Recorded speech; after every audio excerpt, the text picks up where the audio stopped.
আসসালামু আলাইকুম রহমতুল্লাহি ওয়া বারাকাতুহু। প্রিয় দিনী ভাইয়েরা, আমি আপনাদের সামনে একটি গুরুত্বপূর্ণ মাসালা নিয়ে উপস্থিত হয়েছি। মাসালাটি হলো, বিভিন্ন জায়গায় দেখা যায় যখন মসজিদ নির্মাণ করা হয় তখন মসজিদের সামনের দেয়ালের মধ্যে দেখা যায় যারা এই মসজিদ নির্মাণ করেছে এই নির্মাতাদের নাম লিখে রাখা হয়। এটা জায়েজ আছে কিনা?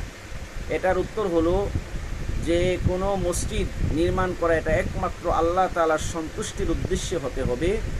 যদি কেউ এই মসজিদ আল্লাহর সন্তুষ্টির উদ্দেশ্য ছাড়া লৌকিকতার জন্য, মানুষকে দেখানোর জন্য নির্মাণ করে থাকে, তাহলে এমত অবস্থায় সে মসজিদ নির্মাণ করার পরেও কোনো সওয়াব পাবে না, বরং এই লৌকিকতা প্রদর্শন করে নাম লিখে রাখা এটা হলো মাকরুহ।